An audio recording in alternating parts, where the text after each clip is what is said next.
देखेंगे नया सवेरा में। रुक करते हैं अगली खबर का। भारत की मेजबानी में आज से दिल्ली में शुरू होगी अंतर्राष्ट्रीय सौर गठबंधन सभा। जी हां, राष्ट्रपति का इसमें संबोधन भी होना है।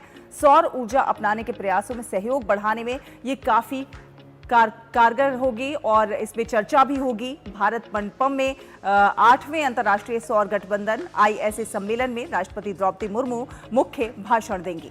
नवीन और नवीकरणीय ऊर्जा मंत्री प्रहलाद जोशी आज ISA के उद्घाटन सत्र को संबोधित करने वाले हैं और इस 4 दिवसीय वैश्विक आयोजन में दुनिया भर के 124 देश और 40 से ज्यादा मंत्री भाग ले रहे हैं।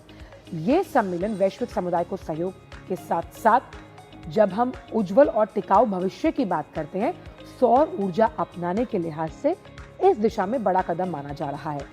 सम्मेलन के सत्रों के दौरान सदस्य देश इस दिशा में हुई जो प्रगति उसकी समीक्षा करने वाले हैं। जो तमाम चैलेंजेस हैं उनके समाधान को लेकर भी यहाँ पर मंथन होगा।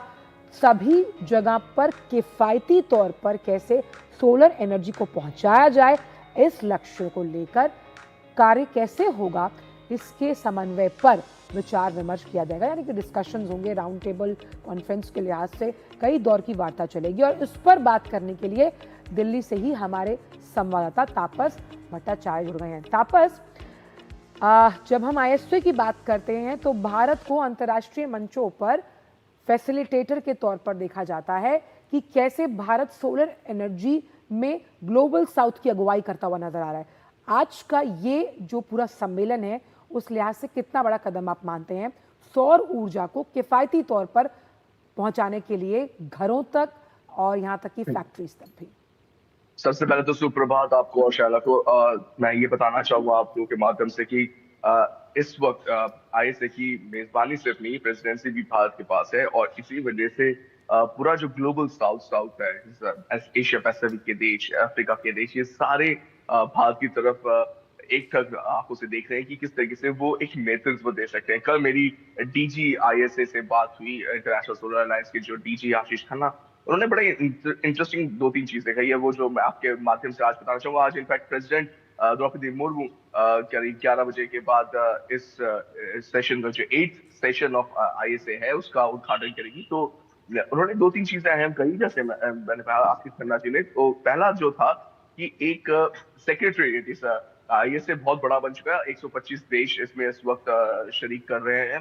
तो एक सेक्रेटरीट बनाने की बात चल रही थी, वो सेक्रेटरीट का भी आज उद्घाटन आज बोला जाएगा कि इसका ये 3-4 साल में ये तैयार होकर होगा, भारत में ही होगा और सेक्रेटरीट बनेगा। दूसरा अहम चीज है कि जो अफ्रीका स्टेट है उनके लिए एक तरह से एक लाइन ऑफ क्रेडिट तो नहीं, एक अमाउंट की बात की जा रही है कि सब मिलके एक ऐसा अमाउंट तैयार करें जो उनको मदद करेगा सोलर एनर्जी को बढ़ावा देने के लिए।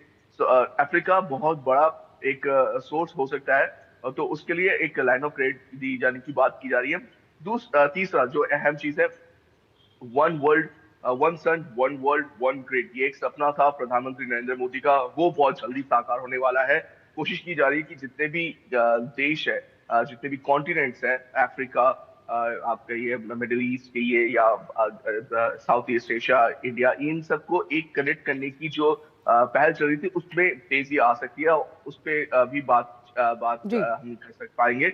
और एक सबसे अहम, जो चौथा सबसे अहम है कि एक एकेडमी खोलने की बात की जा रही है। एक तरह से एक AI की बदौलत एक ऑनलाइन एकेडमी, जहाँ पे विश्व में अलग अलग जगह पे, अफ्रीका, एशिया पैसिफिक में, जहाँ पे छोटे छोटे देश है जो हर बार फ्लाइट से आ नहीं सकते यहाँ पे, या फिर कोई उनकी दिक्कत है, उनको कैसे वो पूरा करेंगे, या फिर उनके जो वर्कफोर्स है, उनके जो लोग हैं, उनको कैसे वो एक कटिंग एज टेक्नोलॉजी के बारे में समझाएंगे। तो वो अब होगा यहाँ इंडिया में बैठे इंडिया से। सौर ऊर्जा के क्षेत्र में भारत का जो रोल है वो भी बहुत ज्यादा महत्वपूर्ण है कि हम जानते हैं सौर ऊर्जा अक्षय ऊर्जा है जो कि कभी ना खत्म होने वाली ऊर्जा है और इस दिशा में केंद्र सरकार के बहुत सारे प्रयास हमने देखे हैं लगातार। जिस तरह से कई तो गांव के गांव पूरे सौर ऊर्जा से लैस हो गए हैं, लगातार इस दिशा में प्रयास चल रहे हैं और ये जो गठबंधन सभा है ये और भी ज्यादा महत्वपूर्ण हो जाती है क्योंकि कैसे पूरे देश को